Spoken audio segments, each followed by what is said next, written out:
Hi there! So of late we've been seeing the Unisoc T610 chipset in a couple of budget smartphones. I'm surprised with the performance we got for the price we are paying. And now Realme has joined the bandwagon with the C21Y and here it is.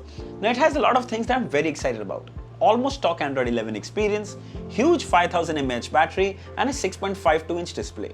So let's unbox it and see how it looks and how it performs, and I'll let you know if you should buy this or not.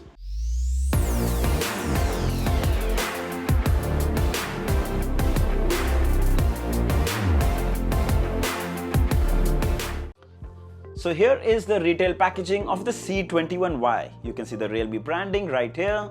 On the top here are key specifications: 5000 mAh massive battery, 13 megapixel AI triple camera, 6.5-inch large display, powerful octa-core processor, yes, that's the Unisoc processor, instant fingerprint sensor, 3-card slot. Now don't get confused, you can install 2 nano SIM cards and a dedicated micro SD card. Towards the bottom here are some LTE bands, you have the SAR details, and this is a 4GB, 64GB variant. Towards the bottom here are some manufacturing details and the MRP, which is 10,999. Alright, let's quickly open it up.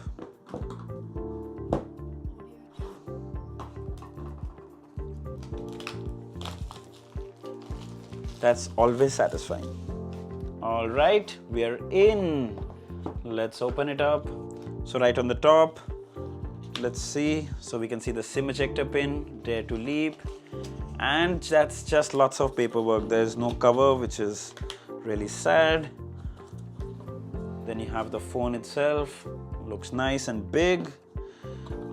Okay, we have, wow, that's a big charger. USB-A, and that's a 10-watt charger. 5 into 2, that's just a 10-watt charger. Wow, the brick is quite big, but this is just a 10-watt charger, and we have the charging cable. Oh, that's a micro USB to USB charging cable. Come on guys, it's 2021. We definitely want USB-C and no micro USB. Anyway, let's have a closer look at the phone. Okay, let's start with the build. Plastic build all over, but pretty solid. It has a nice cross-hatch grey design and looks nice depending on how the light hits it. The good thing is that it doesn't attract any fingerprints, some smudges maybe, but no fingerprints. Triple camera setup with flash. Yeah, that looks like a quad camera, but the top right cluster is actually a flash. The little below is the fingerprint scanner. It's really convenient to unlock the phone with your index finger. Above all, it was extremely fast, almost instantaneous. Then there's a Realme branding below, and just next to that is a single backfiring speaker. At the bottom is the microphone, micro USB port and the headphone jack. Towards the side are the volume rockers and the power button. On the other side is a dual SIM tray with a dedicated SD card slot to increase the storage, and it supports up to 256GB. Also, both SIMs are 4G Volt enabled, so you can use 2 Geo SIMs as well. Overall, I can say that the build and design of the Realme C21Y is really good. On the front is a 6.5-inch LCD Plus display with a resolution of 1600 by 720 pixels. On the top is a teardrop notch concealing a 5-megapixel selfie camera. What really surprised me is the quality of the display. It's just a 720p panel, yet it's quite sharp and clear. The color reproduction is also really good. It's vibrant with good brightness levels. It comes with 89.5% screen to body ratio, and you can notice a small chim at the bottom, but still almost edge to edge on the rest of the 3 sides.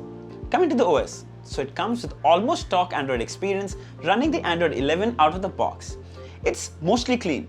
However, you do get some bloatware like Snapchat, LinkedIn, Booking, some Realme apps, but luckily we can delete what we don't need, and that's not a big deal. It comes with 60Hz refresh rate, yet the user experience is overall very polished and extremely smooth.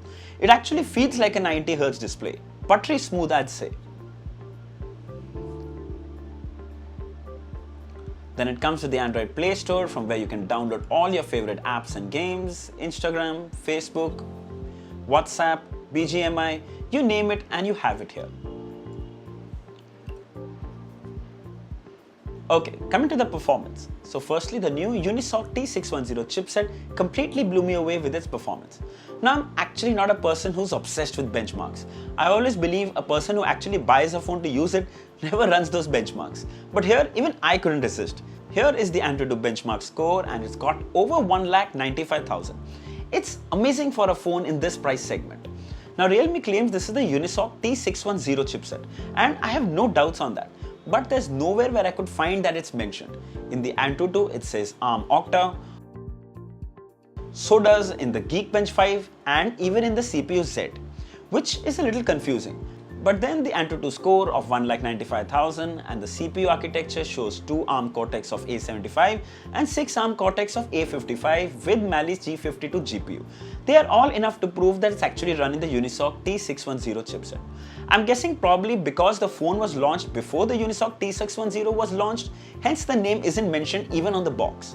Bottom line, don't worry, the device has an extremely impressive performance for a sub 10,000 phone. Okay, coming back, so this is a 4GB RAM plus 64GB storage variant. It handles multitasking really well. Opening and closing multiple apps are snappy and really quick.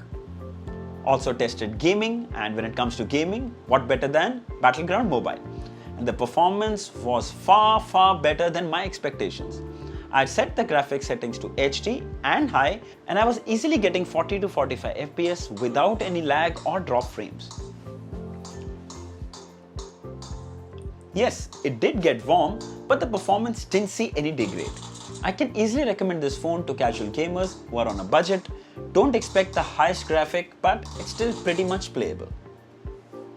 You can stream movies or TV shows from all OTT apps like Netflix, Prime Videos, Sony Live, but the output will max out at 540p. But it's pretty much viewable.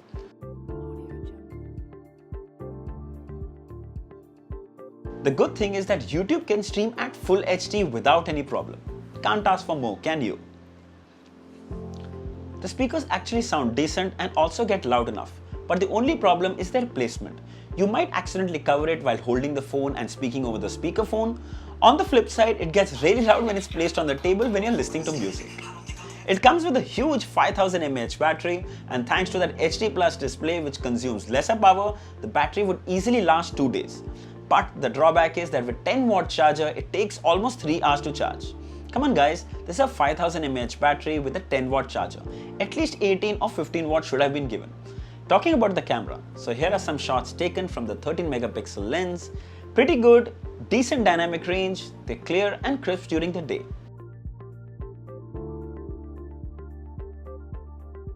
There's no ultra-wide lens, but we do get a 2 megapixel black and white lens and a 2 megapixel macro lens. They are there, but I suggest you stick to the primary camera for best results. For the price, I'm not complaining either.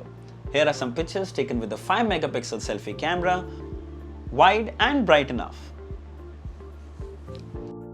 Alright, let's address the cons. Well, the biggest one for me is that micro USB port. I agree, we've been using that port for the longest time, but it's 2021. We surely needed to see a USB-C.